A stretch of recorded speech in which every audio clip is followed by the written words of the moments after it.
Coming up on Hoosier Sports Night, IU men's soccer hit the road to take on rival Kentucky on Wednesday. We have the recap. And the Indiana football team looks to collect their second conference win this season against the number 3 Ohio State Buckeyes. This is Hoosier Sports Night.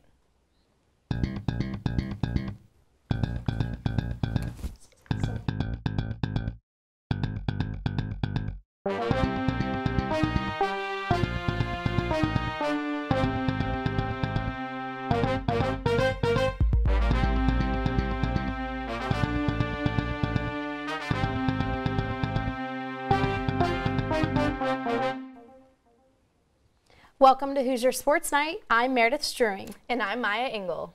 On Wednesday, Todd Yeagley's squad traveled to Lexington to take on number 4 Kentucky. Our Matt Cohen has the recap. It was a day of firsts here for the Hoosiers in Lexington as Todd Yeagley's team fell to the number 4 Kentucky Wildcats 3-0. For the first time this season, IU allowed a goal in the first half as J.J. Williams scored in the 3rd minute of this game, and for the first time this season, IU was shut out. Tonight's loss marked the end of IU's 9-game win streak. We thought we'd get, 2 to 3 really good looks, and we didn't do that. It took a while for us to get there. The first half, I thought we were really not sharp and a little bit predictable, not dangerous really, period. The second half, it was better, and we created some great chances in our last 20, 25, and, a couple, that's a 1-0 game. We could walk out of here 2 or 3 and say we, it didn't happen, obviously. We didn't score those, and then when you're pushing numbers at the end, we knew we were going to give to get. Although I don't like to see a second or third go in, I'm also I don't want to leave us in a position where we can't find another goal. So I'm going to be aggressive in that time. 1-0, 3-0 doesn't matter. And obviously they found a key second goal on the restart. IU fell behind early as J.J. Williams scored in the 3rd minute off of an IU giveaway. IU mounted chances in the second half to equalize, but were unable to convert. Finally, in the last 10 minutes of the game, Kentucky got the brace as J.J. Williams had a free kick off the crossbar and was tapped in by one of his teammates. And just a few minutes later, J.J. Williams scored a second goal of the game, putting Kentucky up 3-0, the same score that the Wildcats would end up winning by. They came out physical and really got after it, and credit to them, they created some really good chances and played some good soccer tonight. A good example of a team that was in good form on the night. It was a night where really nothing went right for the Hoosiers. In the first half, IU played sloppy. In the second half, they started to get some chances, but they couldn't convert on their opportunities. The road doesn't get any easier for the Hoosiers from here. On Sunday, they'll be in Ann Arbor facing the number 14 Michigan Wolverines in a game that will have huge implication in the Big Ten standings. For IUS TV, I'm Matt Cohen. The team will travel to Ann Arbor, Michigan on Sunday to compete against the number 14 ranked Wolverines. The Hoosier football squad will head to Columbus, Ohio on Saturday to face the undefeated Buckeyes. Our Jimmy Sutton has the preview. With the Hoosiers earning their first Big Ten win of the season on Saturday against Rutgers, they will now look to this Saturday where they will take on the Ohio State Buckeyes. This number 3 Ohio State team is one of the best teams in the country, and they proved themselves after defeating number 9 Penn State this past weekend as well. Indiana has opened up as a major underdog, and their key to upsetting the Buckeyes will be stopping the dynamic duo of Dwayne Haskins and J.K. Dobbins. And I've been here for my 3rd season. It's the most talented Ohio State team I've seen since I've been here. So very, very good football team on both sides, and special teams, just a lot of playmakers and speed and athleticism and size, and very accurate quarterback, and very, very athletic defensive unit. So Coach Meyer, as always, has a very talented team that's well coached and plays extremely hard. Haskins' 19 touchdowns on the year already doubles Ramsey's 8. On the other hand, however, the numbers of Stevie Scott are better than Dobbins with almost 100 more yards and 1 more touchdown. While stopping the Buckeyes on defense will be key for Indiana, they also must excel on offense.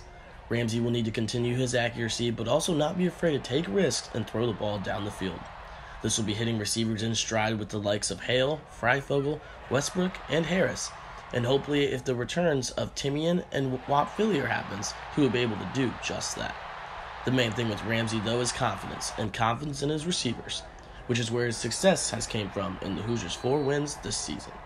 This year he's making throws when guys maybe have some coverage, but yet he can still put the ball on a certain shoulder or a certain number, whatever. And he has great confidence in his receivers going after the ball as well as him making that throw now. And I just think he's more aggressive that way.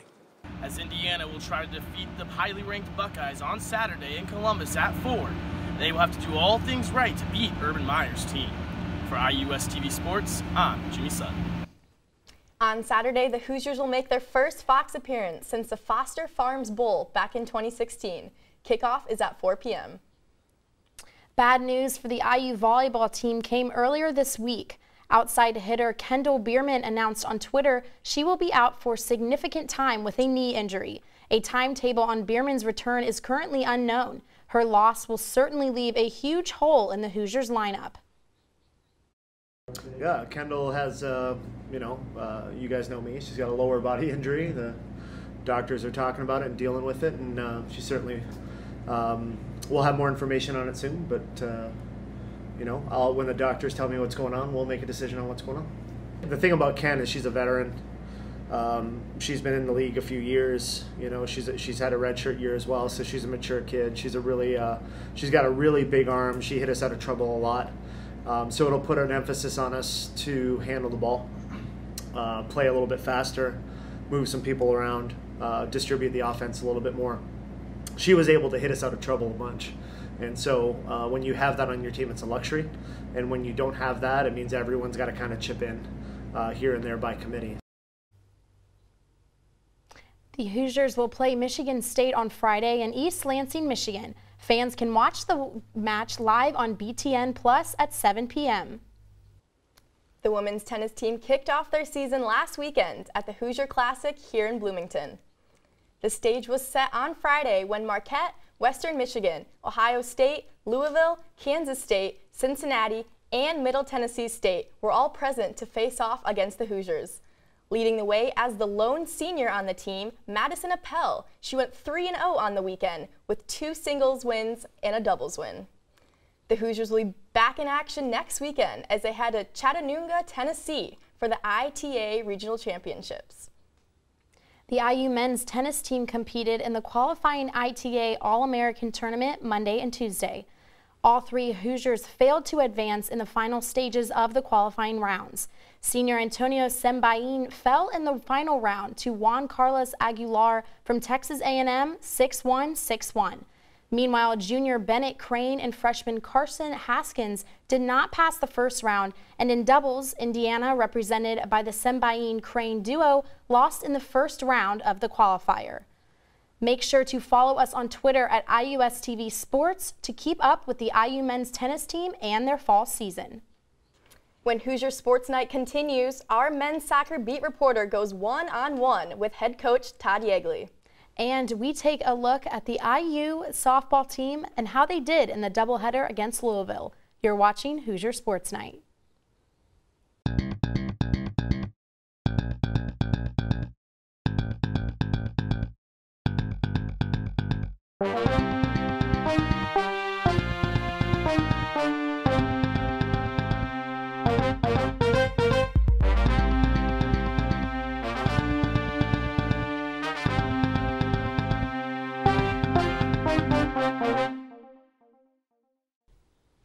Welcome back to Hoosier Sports Night. We have a new segment for you all tonight called One-on-One, hosted by our very own Juan Diego Alvarado. Thank you, Maya. As you may know, we got the chance to talk to the man on the wheel for IU men's soccer. Head coach Todd Yeagley gives his opinions on the Hoosier side in what is the first episode ever of One-on-One.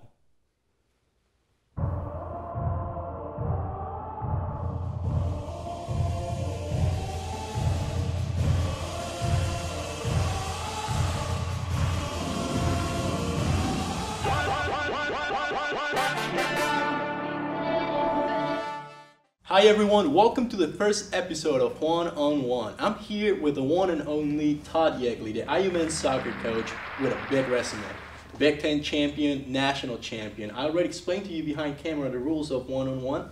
And question 1, you are a coach that has a lot of experience. You're recognized for your ideology of play, your idea of a team. 2018 season for IU men's soccer has started. It's been an interesting one. Do you think this team has reached your ideal team, your ideal level of play yet? I don't think that we played our best game, but I think we have the pieces. If I kind of have a vision of what I'd like the team to look like, I think we have the pieces for that, which is exciting. And therefore, I think this year could have another really special year. I'm going with that. I like how you say you have the pieces. So like we see IU men's soccer as a type of puzzle for you to put the right pieces on the right spots, so we make this engine flow with a lot of fluidity. But Coach, tell me, what is it needed for you and the team to reach this level of play? Well, first, I think you have to be strong defensively, and this is as strong a defensive team we've had. It's the first kind of pillar for us. I love our toughness and our balance and our scoring is what we hope to build, whether that's our outside back scoring, our strikers, our midfielders, and then finally restarts is kind of the X factor for us and really for any team in any tournament to go the distance. If you have good restart efficiency, you're going to have a good chance of continuing on. And my third and last question, we hear a lot of Goodman, a lot of Renix, a lot of Dorsey. But for you, what is one name that can give the surprise in the closing weeks, the closing games of this season from IU men's soccer? Well, I think many of the unsung heroes, the ones that you don't hear about, but I think are continuing to be big players on our team, is Frankie Moore. I also think someone who might come up with a huge play would be a Spencer Glass, a name that maybe hasn't been on the scoreboard as much, but can make a big play for us. And then another one this year I think is going to be a big surprise is Joe Schmidt. He's one that I think will find other ways to get in to help us throughout the year. Well, there you have it, Coach Todd Yegley in this first episode for One on One. I would like to thank Coach Yegley and IU Athletics for meeting up with us, as well as our very own Austin Girardelli for making this episode possible. Maya, back to you. After a tough 3-0 loss against Kentucky this week, the Hoosiers continue Big Ten play on Sunday against the Michigan Wolverines. With a new assistant coach and a packed fall schedule, IU softball fans got a glimpse of the new team this past weekend. IUS TV reporter Jillian Wozlowski has more. The Hoosier softball team had a productive day this Sunday afternoon at Andy Moore Field with their doubleheader against the Louisville Cardinals. In the first game, they lost 9-1. However, they bounced back in the second game with a 9-2 victory. In Game 1, the Louisville offense started off early by manufacturing 4 runs in the first 2 innings and never let off the gas, collecting 13 hits. Louisville's Megan Hensley led the way for the offense with 2 doubles and an RBI. The Cardinal pitching staff, along with a solid defensive effort, contained the Hoosiers' high-powered lineup. Taylor Lambert played at the Hoosiers' only run of the game, and Bella Norton's powerful hitting gave the fans something to cheer about by going 3 for 3 at the plate. In Game 2, the Hoosiers flipped the script, starting off hot with 4 runs in the second inning and totaling 9 runs overall.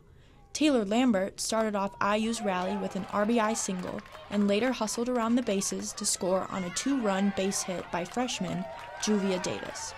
Natalie Ford took the mound in Game 2 for the Hoosiers and provided a dominant start, going 5 strong innings while only allowing 1 run. Tara Traynor, a senior pitcher, closed the game with 2 shutout innings. IU's defense supported Ford and Traynor by making key plays throughout the game. The highlight of Sunday's match was a solo home run by junior Bella Norton, followed by a 2-run shot from sophomore Annika Baez later in the inning. The Hoosier softball team will continue their fall ball stretch next Friday against Southern Indiana and a doubleheader Saturday at Evansville. For IUS TV Sports, I'm Jillian Wozlowski. After Evansville, the Hoosiers will be back in Bloomington to take on John A. Logan College next Friday, October 12th at 4 p.m. After an extremely disappointing 1-0 loss at Purdue in overtime, the IU women's soccer team is looking to get back on track as they return home to match up against Wisconsin and Minnesota.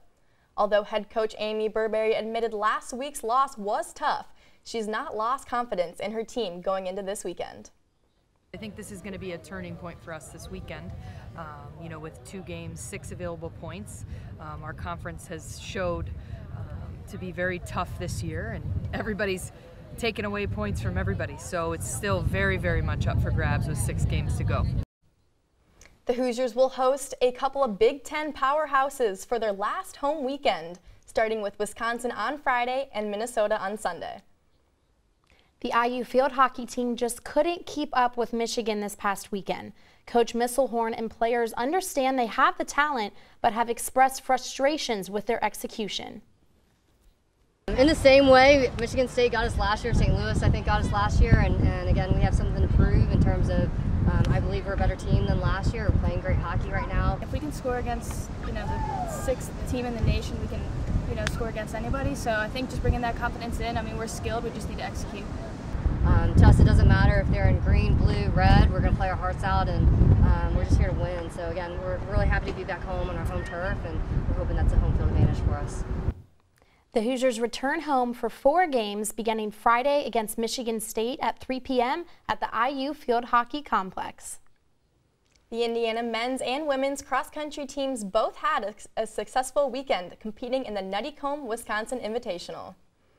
Starting with the women, the 19th ranked Hoosiers finished in 7th place out of 33 teams with a score of 208 on the day. A trio of Hoosiers finished in the top 50 for IU, with senior Maggie Allen leading the charge with an 18th place finish, followed by fellow senior Catherine Receiver in 24th place and freshman Sarah Schmidt finishing in 48th place. As for the 29th ranked men, they took 14th place out of 33 teams as well, with a total score of 404 points. Junior Kyle Mao had a strong performance for IU when he took 22nd place with a time of 23:45 in the 8K. Next up, the cross-country teams will head to Peoria, Illinois on October 12th to compete in the Bradley Pink Classic. Well, that does it for our show this week, but don't forget to get your phone out and like our page, IUSTV Sports, on Facebook, and follow us on Twitter at IUSTV Sports. For Meredith Strewing, I'm Maya Engel, and we'll see you next time.